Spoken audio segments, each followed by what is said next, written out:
Flat number 304 the haunted painting.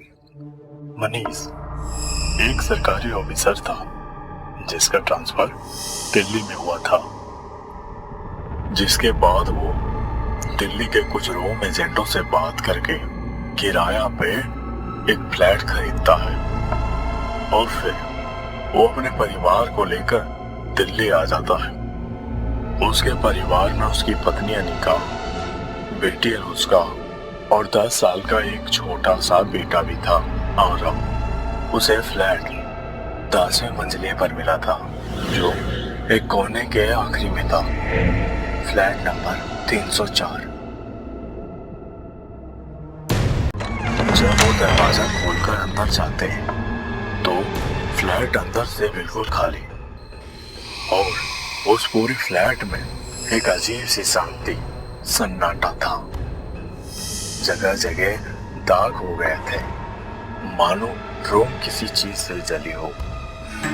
Room पूरा गंदा था, ऐसा लग रहा था मानो इस फ्लैट को कई सालों से साफ ना किया गया। थोड़ी देर बाद अनुष्का को एक पेंटिंग दिखाई देती है जो उस हॉल में पहले से लगी थी। उस पेंटिंग में एक लड़की काली रात में एक बीच पर खड़ी दिखाई देती है जो काफी अजीब सा था। उस पेंटिंग को देखने पर कुछ अजीब सा लगता था, लेकिन वो पेंटिंग काफी सुंदर, एकदम साफ सुथरी और नई जैसी लग रही थी। उस पेंटिंग को देखने पर ऐसा लगता था जैसे वो लड़की पेंटिंग के बाहर खड़ी हो, एकदम रियल। अनुष्का उस पेंटिंग को देखते ही अपने माँ और पापा से जिद करने लगती है और कहती है पेंटिंग को बाहर ना फेंके, क्योंकि वो पेंटिंग पहले से रूम में लगी थी और काफी नई जैसी थी। मनीष इसके बारे में कुछ सोचता है, लेकिन अपनी बेटी अनुष्का से वो काफी प्यार भी करता था, जिसके बाद वो अनुष्का की बात को टाल ना सका और उस पेंटिंग को ना फेंकने को मान जाता है।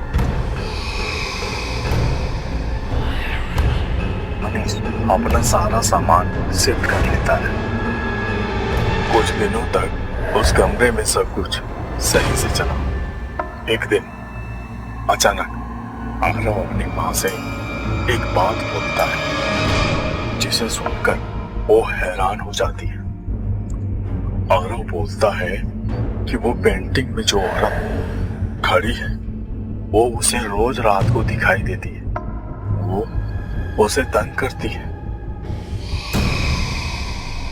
उसकी माँ आरव को ऐसा कुछ भी नहीं होता ये कहकर चुप करा देती है और आरव को 10 साल का बच्चा सोचकर उसके बात को टाल देती है। आरव वही बात अपने पापा मनीष से भी बोलता है, लेकिन उसके बात को मनीष भी बच्चा सोचकर सीरियस नहीं लेता। धीरे धीरे वो आत्मा आरव को बहुत डराती है।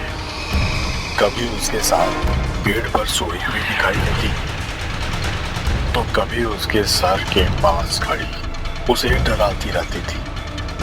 आरव, चलो चलते हैं। आरव, आरव।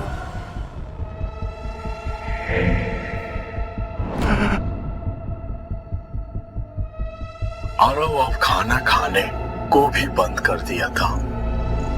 वो दिन भर अपने कमरे में ही बेड पर पड़ा रहता था।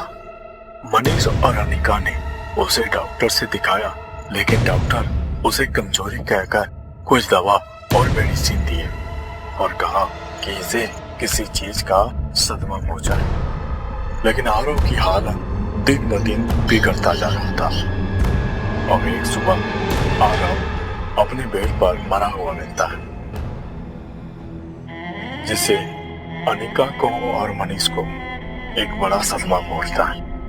उस घर में आरव के मौत का मातम छा जाता है, जिसके बाद एक दिन अनिका अपने बेटे की याद में उसी पेंटिंग के नीचे एक सोफे पर बैठी थी और वो आरव की कही हुई बात को याद कर रही थी। तभी उसे ऐसा लगा कि जैसे उसके पीछे कोई खड़ी हो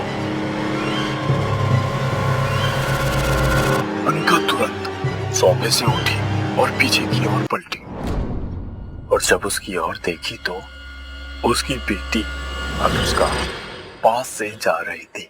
अनिका पूरी तरह से घबरा जाती है, लेकिन अपनी बेटी को पाकर वो थोड़ी शांत हो जाती है।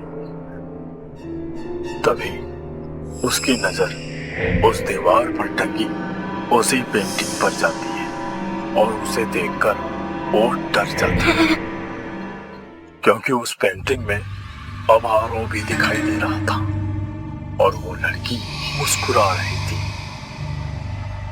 ऐसा लग रहा था कि जैसे वो वही चाहती थी। अनिका को अब पूरी बात समझ में आ गया था। इससे पहले कि अनिका वहां से निकल पाती, पीछे से उसके कंधे पर एक हाथ आया। जैसे ही वो पलटी, उसकी बेटी अनुष्का थी और वो उसका गला दबाने लगती है, और देखते ही देखते अनुष्का उस लड़की की आत्मा में बदल जाती है। अनिका अब मरने ही वाली थी कि तभी मनीष भागता हुआ अंदर आता है कुछ लोगों के साथ, और पीछे से अपनी बेटी को जोर से धक्का देता है। मनीष दोनों को पूरी तरह से उस कमरे से बाहर लाता है, जिससे उन लोगों की जान बच जाती है। दरअसल मनीष को पता चल जाता है कि उस पेंटिंग का राज क्या था।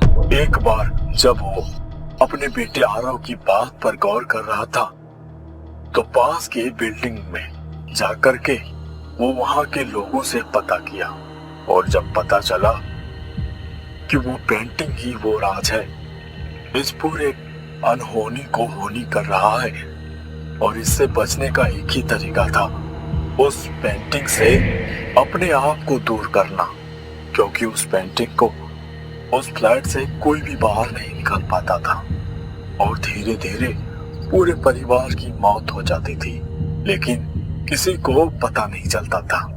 जिसे भी पता चलता उसकी तुरंत मौत हो जाती थी। उस पेंटिंग का राज वो लड़की ही थी। वो लड़की कई साल पहले गोवा बीच में नहाने गई थी। वो वहाँ एक फोटो क्लिक करवाती है और फिर उसकी मौत तुरंत हो जाती है। ऐसा कहा जाता है कि उसकी मौत के बाद वो उसी पेंटिंग में समा जाती है। दोस्तों, आपको हमारी कहानी अच्छी लगी हो तो हमारा चैनल को सब्सक्राइब करना ना भूलें। धन्यवाद।